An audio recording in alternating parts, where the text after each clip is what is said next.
মুসলমান করে ছেলে মেয়েরা তরুণেরা হে নবী প্রেমিকেরা আমার আল্লাহ জানিয়েছিলেন হে আমার কালিমুল্লাহ হে আমার নবী মুসা আমি আল্লাহ পাক তার এতটুকু কথাকে কবুল করে নিয়েছি আমি আল্লাহ শুনে রেখে দাও হে হযরত নবী মুসা ওই বান্দাখানা যখন রাস্তা দিয়ে হেঁটে হেঁটে যাচ্ছিল তার ছেলেখানা বলতে লাগে আব্বা জান দুনিয়া বড় না প্রথম আসমান বড় বাপ খানা জবাব দেয় বাবা ছেলে দুনিয়া থেকে প্রথম আসমান বড় ছেলে আবারও বলে ও জনদাতা বাবা প্রথম আসমান বড় না দ্বিতীয় আসমান বড় দ্বিতীয় আসমান বড় না তৃতীয় আসমান বড় এরকম ভাবে সাত তবক আসমান বড় ছেলে আবারও বলে আব্বা জান সাত তবক আসমানের থেকে কি বড় বাপ খানা জবাব দেয় বাবা ছেলে সাত তবক আসমানের থেকে আমি তোর আব্বা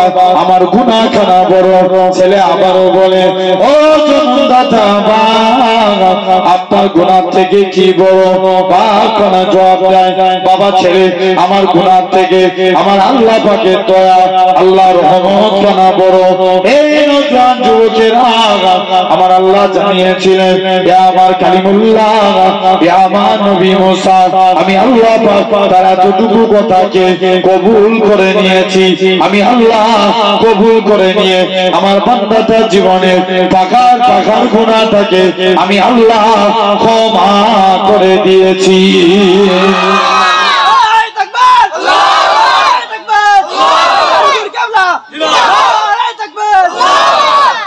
তাহলে যা সে বলেছে আমার গুনাহ থেকে আল্লাহর দয়া বড় আল্লাহ তার জীবনের গুনাহকে maaf করে দিয়েছে এরপরে ইব্রাহিম নবী ইসমাইল নবীকে কুরবানি করতে নিয়ে চলে গেলেন মুসলমান ঘরে ছেলে মেয়েরা তরুণেরা এই নবী প্রেমিকেরা হযরত ইব্রাহিম নবী ইসমাইল নবীকে নিয়ে চলে গেলেন গলায় ছুরি চালায় ছুরি চলে না এবং শুনতে ইব্রাহিম নবী বলে আব্বা জান চক্ষুখানা বন্ধ করে দেয় চক্ষুখানা বন্ধ করে দিয়েছে ছুরি চালিয়ে দিয়েছে রক্ত বেরিয়ে পড়েছে ইব্রাহিম জানে আমি আমার বাচ্চাকে জবাই করে ফেলেছি আমি আমার ইসমাইল থেকে আমার আল্লাহকে বেশি ভালোবাসি এই পরীক্ষা আমি জিতে গিয়েছি চোখ খুলে দেখে ইসমাইল জবাই হয়নি দুম্বা জবাই হয়েছে ইব্রাহিম নবী খুশি হয়ে বললেন আল্লাহু আকবার কি বললেন আল্লাহু আকবার আল্লাহর ফেরেশতারা কলেমা মিলাচ্ছে সুবহানাল্লাহ বলো আলহামদুলিল্লাহ ওয়ালা ইলাহা ইল্লাল্লাহ আল্লাহু আকবার ওয়ালা হাওলা ওয়ালা কুওয়াতা ইল্লা বিল্লাহিল আলিয়্যিল আযীম আল্লাহু আকবার বলে আমরা একবার সন্দালিয়ার মানুষ খুশি হয়ে বলতে পারি না আল্লাহু আকবার জোর করে বলেন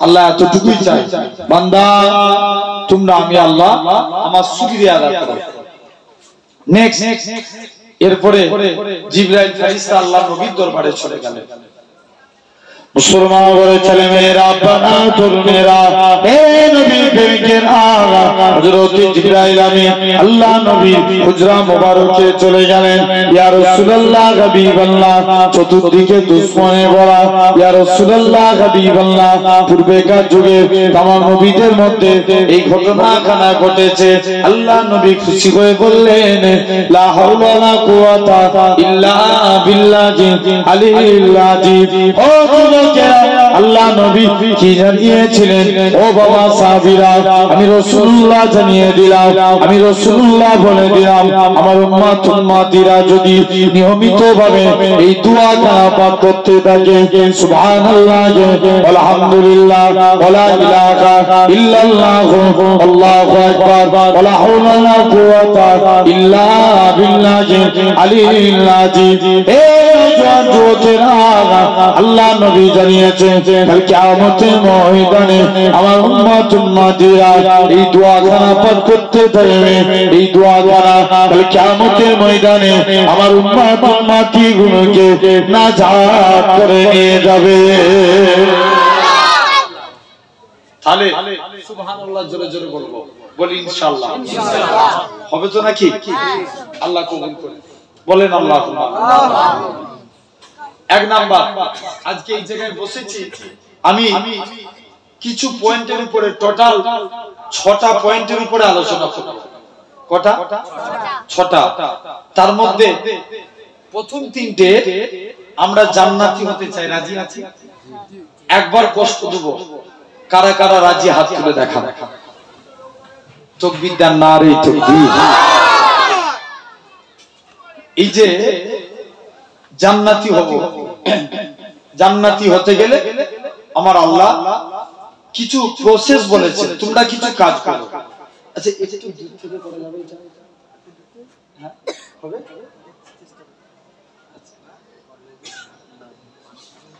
ওয়ালেস আছে,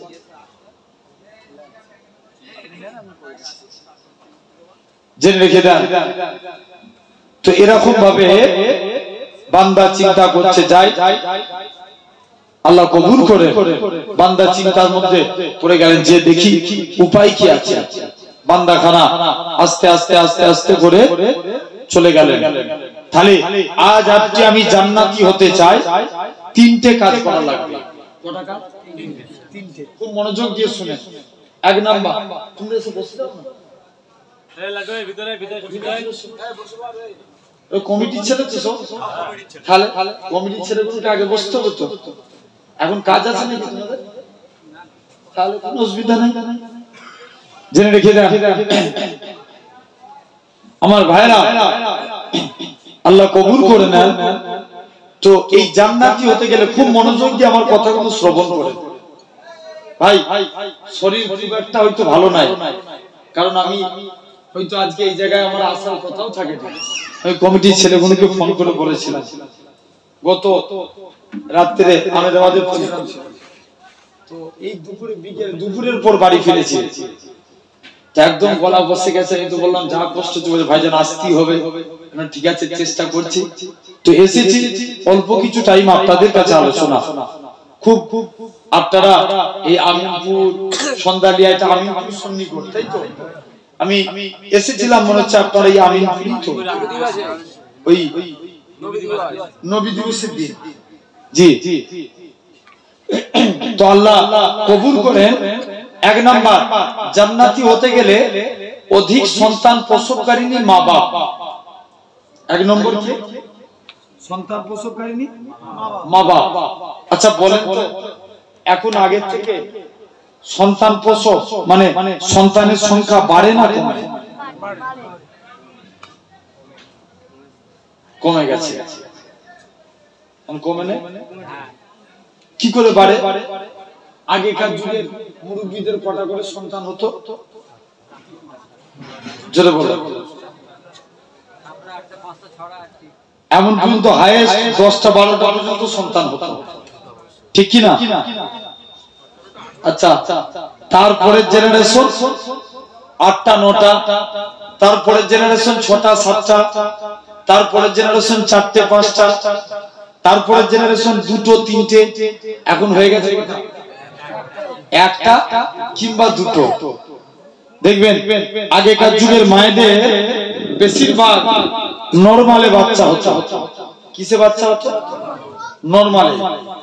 আর এখনকারে প্রেগন্যান্ট হলি ডাক্তারের কাছে যায়, ডাক্তার ওষুধ দেয়, মা ওষুধ খায়, অতি শীঘ্রই বাচ্চা প্রসব করার জন্য আপনার বাচ্চা প্রসবের আপনার সিজার বাধ্যতামূলক করে। কিন্তু সিজার করলে 2টোর বেশি বাচ্চা নিয়ে যাবে, খুব রিস্ক নিলে 3টে, এই 2টোর বেশি সিজার করলে বাচ্চা নেওয়া যাবে না, জেনে রেখে দেন। তথাপিও আমার ভাইরা, আপনারা, তরুণেরা, আর রাসূল বলছে যে আমার উম্মতের সংখ্যা যত বাড়বে কিয়ামতের দিন আমি রাসূল তার জন্য গর্ব প্রকাশ করব, কেননা সমস্ত নবীর থেকে আমি রাসূলুল্লাহ, আমার উম্মতের সংখ্যা বেশি। আর জোরে হয় না? সমস্ত নবীর থেকে আল্লাহ রাসূলের উম্মতের সংখ্যা বেশি হবে। তাহলে তোমাকে আমাকে 1 নাম্বার, জান্নাতি হতে গেলে অধিক সন্তান প্রসবকারিনী মা বাপ। এরা কি জান্নাতি, জোরে বলো না, এরা কি জান্নাতি। 2 নম্বর কালেমা, কালেমাকে জিন্দা যারা কালেমার সৈনিক এরা জান্নাতি। আচ্ছা এই প্যান্ডেল যে দিয়েছে, খুঁটি না দিলে প্যান্ডেল দাঁড়াতো? খুব সূক্ষ্ম ব্রেনে আমার কথাগুলো বুঝবেন। আমি টান মেরে দিয়ে ওয়াজ করে দিয়ে পালিয়ে যেতে পারি, কিন্তু পাবেন কি? কিচ্ছু পাবেন না। আগে বুঝলেন, এই খুঁটি না দিলে এই প্যান্ডেল দাঁড়াতো? দাঁড়াতো না। ইসলামেরও 5টা খুঁটি। কটা খুঁটি? 5টা। 1 নাম্বার বুনিয়াল ইসলাম আলা খামসিন, ইসলাম 5টি স্তম্ভের উপর দাঁড়িয়ে আছে। ফার্স্ট শাহাদাতু আল্লাহ ইলাহা ইল্লাল্লাহ, আগে কথার প্রতি সাক্ষ্য দাও আল্লাহ ছাড়া কোনো উপাস্য নাই, আল্লাহ ছাড়া কোনো মাবুদ নাই। ওয়া আন্না মুহাম্মাদান আবদুহু ওয়া রাসূলুহু, মুহাম্মদ সাল্লাল্লাহু আলাইহি ওয়াসাল্লাম হলেন আল্লাহর প্রেরিত রাসূল ও বান্দা। জোরে বলে। তাহলে 2 নম্বর জান্নাতি হতে গেলে কার সঙ্গে হওয়া লাগবে? এই মাত্র বললাম কলেমা। কার? কলেমাকে জিন্দা করার দরকার আছে না নাই? জোর করে বলে। আছে। ইয়ামান বলে একটা দেশ ছিল, কোথাকার? ইয়ামান। সে দেশে এক বাদশা ছিল যার নাম ছিল ইউসুফ জুনওয়াজ। কি নাম বললাম? ইউসুফ জুনওয়াজ। সে নিয়ম করেছিল আমার দেশে কেউ কলেমার প্রচার করতে পারবে না, আমার দেশে কেউ আল্লাহ নাম বলতে পারবে না। ইউসুফ জুনওয়াজ সে নিয়ম চালু করে দিল। এরকম নিয়ম মোতাবেক শুনছো? এই মনোযোগ দিয়ে শুনো। ইউসুফ জুনওয়াজ আস্তে আস্তে করে আর বুড়ো হয়েছে। আচ্ছা বুড়ো হলে মানুষের চিন্তা বাড়ে না কমে?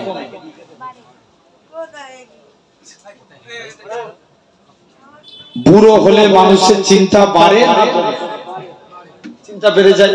বুড়ো হয়েছে, মনে মনে চিন্তা করছে, আল্লাহ আমি তো ভাবছি আমি তো বুড়ো হয়ে গেছি, আমি মুসলমানদের উপর যে হারে অত্যাচার করেছি, এরা যদি ক্ষমতা পায় আমার অবস্থা খারাপ করে দিবে। তার থেকে ভালো আমি এক জাদুঘরের কাছে যাই। জাদুঘরের কাছে গেলেন, জাদুঘরকে যে বলে যাই, জাদুঘরের কাছে যে বলছে, জাদুঘর আমি চাই আমার মরণের উপর ক্ষমতা পাই যেন আমার ছেলে, তার মরণের উপর তার ছেলে, তার মরণের উপর তার ছেলে, কি কাজ করলে ক্ষমতা পাওয়া যায়? জাদুঘর বলছে চলে যাও, তুমি এখান থেকে চলে যাও, একটা যুবককে আমার কাছে এনে দাও। একটা যুবককে সিলেক্টেড করলো যার নাম ছিল আব্দুল্লাহ। কি নাম বললাম? আব্দুল্লাহ। আব্দুল্লাহ বলে একটা যুবককে সিলেক্ট করলো। যুবক ছেলেখানা আস্তে আস্তে করে জাদুঘরের কাছে পৌঁছে গেলেন। জাদুঘরের কাছে যে পৌঁছালেন, জাদুঘর যুবককে জাদুবিদ্যা শিক্ষা দিল। কিতাবে সে 6 মাস জাদুবিদ্যা শিক্ষা অর্জন করলেন। 6 মাস পর একদিন দেশের মাটিতে পা দিয়েছে। দেশের মাটিতে পা দিয়েছে। ওই দেশে একজন মুরব্বী গাছতলায় বসে বসে আল্লাহ আল্লাহ জিকির করছে। কার জিকির করছে? আল্লাহ নামের জিকির করছে। যুবক ছেলেখানা মুরব্বীর কাছে যে মুরব্বী বলছে, বাবা তুমি কলেমার সৈনিক হয়ে যাও। বলছে এই কলেমাকে মেটানোর জন্য কি শিখেছি? জোর করে বলো। জাদুবিদ্যা। কলেমাকে মিটানোর জন্য আমি জাদু শিখেছি, তুমি চলে যাও। যুবক ছেলেখানা আস্তে আস্তে করে কলেমার সৈনিক হবো বলে চলে গেলেন। বলছে না, এই কলেমাকে মিটাবো, আমি সৈনিক হব। কিছু দূর চলে গেলেন, যুবকটা মুরব্বির দিকে তাকিয়ে একবার কাঁদে, আবার মুচকে মুচকে হাসতে লাগে। মুরব্বিটা বলে, যুবক বলে হুজুর কি খেপে গেল নাকি? একবার কাঁদছে একবার হাসছে, ব্যাপারটা কি? যে দেখি মুসলমান বড় ছেলে মেয়েরা, তরুণেরা, হে নবী প্রেমিকেরা যুবক ছেলেখানা এরকম ভাবে আস্তে আস্তে করে যুবক ছেলেখানা চলে গেলেন, এরকম ভাবে মুরব্বির কাছে চলে গেলেন। ওগো আল্লাহ পাকের ওলি, তুমি আমার দিকে তাকিয়ে তাকিয়ে কেন তুমি কাঁদতেছিলে? আল্লাহ পাকের ওলি মুরব্বি খানা বলতে লাগে, ও বাবা ছেলে, আমি যুবক যুবক তোমাকে কলেমা সৈনিক হতে বলেছিলাম, তুমি তো আমার কথা অমান্য করেছিলে। বাবা যুবক চলে যাও চলে যাও, একদিন তোমাকে কবরের মাটিতে যেতে হবে, সেদিন তোমার সুন্দর চেহারা কবরের মাটি খেয়ে ফেলবে, সেদিনে তোমার কি হবে? সেদিনের কথা চিন্তা করে আমি তোমার কাছে এসেছি। তবে হুজুর আপনি কেন আজকের দিনে আমার দিকে তাকিয়ে তাকিয়ে কেন হাসেন? ও যুবকেরা, ও সন্তালিয়ার মানুষেরা, যুবক ছেলেখানা বলে এমন শুনতে আমার মনে পড়ে যায়। যুবক ছেলেখানা বলে, হুজুর আপনি আমার দিকে তাকিয়ে তাকিয়ে কেন আপনি হাসতেছিলেন?